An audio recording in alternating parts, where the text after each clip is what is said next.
Hello guys! Andito na naman ako ngayon guys para mag-share ako sa inyo ha. Bale, ang isi-share ko na naman ngayon sa inyo guys ay ito ay tungkol sa paggamot. Ha, paggamot guys ang isi-share ko sa inyo ha. Yan guys, para kayo guys ay makatulong sa inyong mga anak, mahal sa buhay, o kahit sino pa yan guys na may sipon at ubo. Yan guys ang ibig kong sabihin ha. Makakatulong kayo niyan nito guys ha. Tapos ngayon guys, bali, ano to guys kumbaga, ang kailangan nyo guys ay isang baso ng tubig ha. Isang baso ng tubig, pero bago kayo gumawa guys ng mas maganda guys, ang nakapag-devotion puder pundo kayo ha. Ha, mamaya ipapaliwanag ko sa inyo. Hayan guys, kailangan nyo guys ng isang baso ng tubig ha. Isang baso, yung tubig guys na nasa kristal. Yung baso natin na yung clear, yung kristal, yan guys, hindi sa plastic guys na baso ha, kailangan babasagin na baso. Yung kristal, yung clear na baso, may mga baso kasi na plastic, may mga baso na blue. Ako yung baso ko blue, yan guys, yung para bang guys. Maraming klase ang baso ha, yan guys ang ibig kong sabihin. Baso ng tubig, tapos gumamit kayo guys ng isang kandila. Kandila guys na kulay puti ha, syempre kulay puti. Yan guys, kasi maraming klase ang kandila, maraming kulay ang kandila ha, puti. Tapos ngayon guys, ha, yung halimbawa may mga langis-langis kayo dyan guys na panghilot ha. Panghilot guys na langis ha. Meron ako niyan guys ha. Yung langis talaga, kagaya ng halimbawa yung sa wishing oil, yun pwede yun guys, gamitin nyo sa mga bagay na to. Tapos ngayon kasi kailangan guys ng langis ha. Tapos kailangan nyo din guys ng halimbawa lang may salumpas kayo ha. Tapos red na ballpen. Yan guys ang ibig kong sabihin ha, sa lumpas tapos red na ballpen.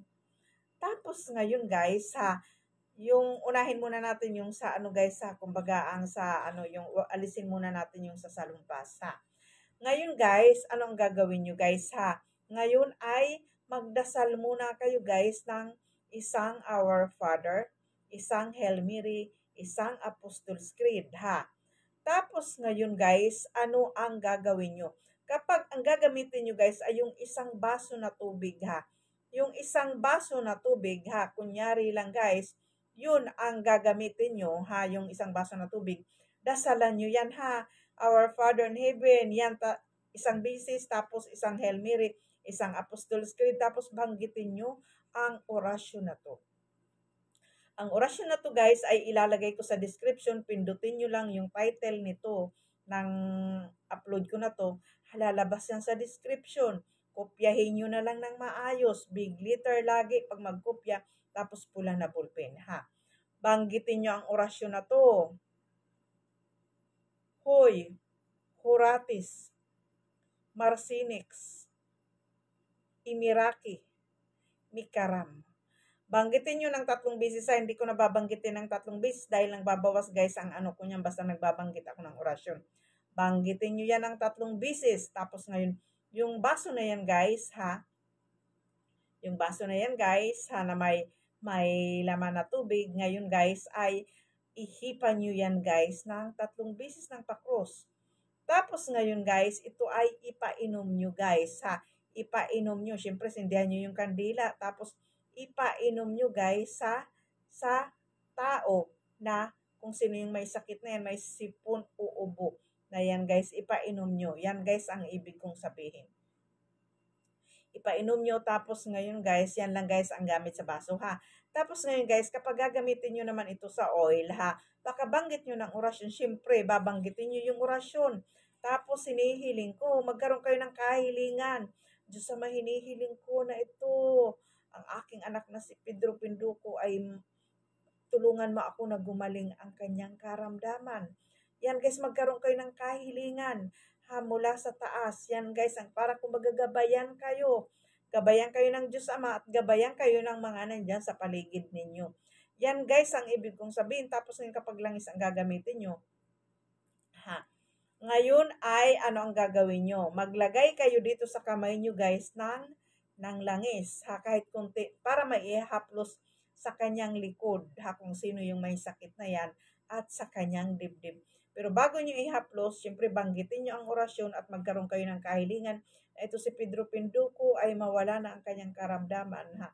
Ubo, sipon, ulagnat, kahit ano pa yan guys. Tapos ngayon, ihipan nyo yung kamay nyo ng 3 beses ng pakros, tapos idampi nyo ito guys sa kanyang dibdib o kaya sa kanyang likod.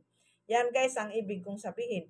Kapag ito naman guys ang gagamitin nyo sa salumpas, ha, pwede din gumamit kayo ng salumpas. Yung salumpas na yan ay isulat nyo guys ang orasyon na yan na binanggit ko. Nasa description, pindutin yung title, yan guys makikita nyo sa description. Yan guys ay kumbaga makakatulong yan sa inyo. Tapos may na-upload din ako dati guys, yung sa Bidis Otis Christum Home Adom Doles Aricum Nostre Amen. Yan guys, yun guys ay subuko din ang orasyon na yun. Yun guys ay talagang nakakatulong yun guys kasi yung anak ko lalo nung hirap kami sa buhay guys, ha. Talagang kumbaga, kakapit ka na lang guys sa orasyon-orasyon na yan. Kumakapit na lang ako guys. Kasi syempre, yung time na yun guys ay kagipitan. Yan guys, syempre kailangan makipagsapalaran ka na lang sa orasyon, sa pananampalataya kay God. Yan guys, talagang kumbaga subok ko guys. Talagang kumbaga mula nung natuto ako guys sa spiritual na yan guys. Sa totoo lang dati yung anak ko nung maliit pa yan. Wala pa akong alam sa spiritual guys. Lagi yan guys nasa hospital, pinapacheck up, lagi may sakit, lagi may kung ano-ano. Yan guys, pero nung natuto ako guys sa spiritual, talagang ginagabayan kami lagi niyang Diyos Ama. Kasi may mga ginagawa din akong ritual para gabayan kami. Yan guys, ha. Talagang kumbaga napaka-epektibo lahat ng mga ginagawa ko. Hindi lang proteksyon ang binibigay sa amin ni God at ng mga gabay. Yan guys, pati kumbaga swerte sa buhay.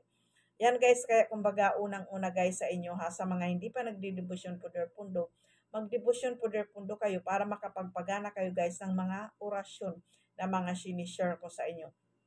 Yan guys. Ako naman guys, isa naman akong gifted na tao. Kumbaga talagang alam nyo sa totoo lang, kahit nung hindi pa ako guys nagde-devotion Poder Pundo, talagang marami na akong natulungan guys.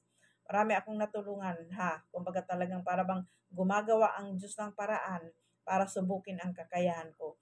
Yan guys, kaya kumbaga may mga natulungan din ako, may mga buhay ako na nasave, yung inatake, na matanda. Yan guys, nasave ko talaga. Sabi niya gusto, para bang takot na siya guys. Talagang kumbaga kailangan talaga ng ambulance nung time na yun guys. Buti na lang nandoon ako. Pero alam ko na sinusubok ni God yung kakayahan ko pagdating sa spiritual. Yan guys ang ibig kong sabihin. Tapos ano yun guys, talagang nasave ko siya. Talagang ano lang guys, kumbaga yung oil naman na yun guys ay parang binulungan ko na ito, anuhin mo ito, tulungan mo ang tao na to kasi ayoko guys maghilot ng lalaki. Sabihin, syempre hihilutin ko yung ganun ganyan. Medyo naiilang ako sa mga bagay niyan kaya may binigay lang ako na oil na hiniling ko na itong tao na to ay gumaling. Yan guys, talagang alam niyo sa totoo lang talagang naging okay siya. Talagang kahit pa paano nakapag-save ako ng buhay ng tao. Yan guys, kasi minsan guys ay sinusubok talaga ni God ang kakayahan ko, ng gabay ko, sinusubok nila yung kakayahan ko pagdating sa spiritual, sa panggagamot. Pero talagang, ano guys, kumbaga hindi ko pa talaga guys tinatanggap yung bagay na yan. Na, kumbaga, lagi nila akong sinusubok. Yan guys, tapos may mga buhay na ako na nasave guys. Tapos, may mga natulungan na ako. Madami akong natulungan guys pagdating sa pang-emergency, kagaya ng sinabi ko sa inyo, sa pang-emergency lang talaga. Yan guys, ha. Kumbaga marami na akong natulungan, kumbaga marami na ring himala ang nagawa ko. Kumbaga sa pamamagitan lang ng kamay ko minsan guys, ha. Kamay ko lang guys, hindi ko alam kung bakit gano'n na. Kamay ko lang guys ay nakakatulong. Talagang dampi lang ng kamay ko. Minsan hindi ako gumagamit ng orasyon, basta paggagawa ako ng mga bagay na ganyan ay kumbaga para bang iniisip ko na habang ang kamay ko ay nakadampi, nandyan si God, para bang binibigyan niya ako ng power para magkakaroon ako ng, para bang nakaganyan ako, para bang ginagamit niya ang katawan ko para magkaroon ng para bang connection sa kanya. Yung para bang nandyan ako, nakaganyan ako, pero nandyan siya, para bang siya ang nagbibigay ng power sa akin. Ganun guys ang ibig kong sabihin. Kasi guys, alam nyo sa totoo lang naramdaman ko yan guys, kung paano ang Diyos Ama magbigay talaga ng power. Nung time na yun guys, na hindi ko makalimutan to yung Christmas na yun guys, talagang nagsimba ako noon guys, nagsimba ako Christmas. Tapos ngayon guys, alam nyo sa totoo lang, pag ano guys ng Our Father, yung kanta na Our Father, alam nyo sa totoo lang talagang nagtayuan yung balahibo ko. Yung nagtayuan talagang balahibo ko, nagkaroon ako ng ibang pakiramdam guys, na talagang kumbaga, nandyan si God, yung parang binibigyan niya ako ng, yung power na parang nag-aano sa ulo ko nagbumula. Inaano niya sa ulo ko, papunta na sa katawan ko. Talagang grabe guys, para akong nakukuryente na talagang na-touch talaga ako nung time na yun guys. Sabi ko nandiyan si God. Talagang binibigyan niya ako ng kakayahan or power. Yan guys, ang ibig ko, hindi ko makalimutan yung bagay na yan nung Christmas. Yan guys, talagang kumbaga ganun siya pag magbigay ng kakayahan sa isang tao. Yan guys, basta pag magdebosyon pundo kayo guys, ay tao sa puso. Gawin nyo yan ng tao sa puso. Kasi hindi lahat guys ng nagdidebosyon pundo ay nagiging successful ha. Depende yan sa isang tao kapag tao sa puso yung mga ginagawa mo. Yan guys, pag tao sa puso yan guys, talagang pagkakalooban ka ng Diyos Ama ng kakayahan pagdating sa spiritual. Hindi lang kakayahan, bibigyan kayo ng blessings. Yan guys, talagang kumbaga kagaya ng mga ginawa niya sa akin na talagang sabi ko lang imposible kay God. Talagang kahit ako guys ay hindi ako makapaniwala guys. Talagang kumbaga hindi ako makapaniwala sa naging buhay ko na dati ay talagang wala akong bahay guys, wala akong trabaho, wala akong pera. Kaya kumbaga naranasan ko lahat ng panghusga sa akin. Yan guys, pero sa isang iglap talagang binago ni God yung buhay ko. Yan guys, kaya kumbaga wag kayo mawala ng pag-asa. Ganun lang guys ang ginawa ko bago ako swinerte guys. Talagang isinuko ko ang buhay ko kay God. Yan guys, sinuko ko talaga. Yun nga lang guys, medyo ano lang guys, kumbaga ibinigay sa akin ang swerte pagdating sa bagay na kung ano-ano guys. Pero pag dating guys sa ano, talagang sabi ko hindi walang perpekto sa mundo. Yung pagdating sa love life, yan guys, medyo hirap ako. Guys, yan guys, ang ibig kong sabihin, para bang laging may humaharang. Yan guys, isa na rin dyan. Ang humaharang guys, hindi lang guys, yung gabay ko. Yan guys, ang ibig kong sabihin, may gabay kasi ako guys na lalaki na nakwento ko na ito dati sa inyo guys, may gabay ako na nagkakagusto siya sa akin guys. Sa nagkakagusto siya sa akin. Nung time na yun, nakuha ko ang gabay na to guys, ay nasa Cebu pa ako nito guys ha. Pero ang mga gabay ay pwede yan isama. Yan guys, ang ibig kong sabihin. Nakuha ko ito sa Cebu. Tapos ngayon guys, nakahiga ako. Doon ko na na may gusto siya sa akin guys. Kasi guys kumbaga gusto niya akong halikan guys. Nakahiga ako ng ganyan. Tapos yung mukha niya ay nandito. Yung parang igaganyan niya sa mukha ko. Yan guys, nakapikit ako niyan, tandang-tanda ko yan, nakapikit ako guys. Tapos ngayon, third eye ko guys yung nakakita sa kanya, kaya nakita ko siya. Yan guys, ang ibig kong sabihin na ang mukha niya guys ay medyo nakakatakot. Yung katawan niya ay kagaya ng katawan natin, pero ang mukha niya guys ay kakaiba. Hindi ang mukha niya guys ay hindi kagaya ng mga mukha natin na nandyan yung kilay, nandyan yung mata, yung ilong nandyan. Yung mukha niya guys ay parang baliktad, parang bang kakaiba, hindi. Kumbaga matatakot ka talaga, ganyan guys. Natakot ako nun sa kanya. Pero kinausap ko na sabi ko, wag na kayo magpapakita sa akin mula sa araw na to, magparamdam na lang kayo. Ganyan guys, kumbaga yan guys, kaya kailangan magdebosyon pundo. Marami guys ang nagpakita sa akin guys, diwata. Yan guys, marami. Hanggang sa nag-open na guys yung third eye ko nung time na yun. Na yung mga multo na guys, mga multo na doon guys sa kondo, yan guys, talagang nagpapakita sa akin. Tatakbo na lang kami niya ng anak ko. Yan guys, ang ibig kong sabihin, talagang grabe talaga ang papakita sa akin. Pero ngayon tinigil ko muna guys yung may dasal ako guys na inuusal na guys na yung sa third eye ko. Yung na-upload ko na dyan guys, yung dinadasal ko yan, malakas kasi ako. Pag dinadasal ko yan guys, medyo may nararamdaman ako. Nandiyan ang mga duwende guys, nagpakita sa akin. Yan guys, marami na ang nag-aano sa akin, marami ang nagpakita sa akin. Yan guys, kumbaga hindi ko na maano guys, yung mga nagpakita sa akin. Yan guys, ang ibig kong sabihin ha, yan guys. Tapos alam niyo sa totoo lang, kagabi guys, alam niyo sa totoo lang, ang lamig, natutulog kami dito ng anak ko ha. Natutulog kami ng anak ko, ang lamig ng aircon. Yan guys, alas 3 guys, may gumising sa akin.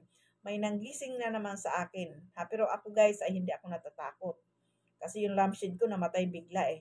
Yan guys, ang ibig kong sabihin na magdamag guys ang ilaw ko.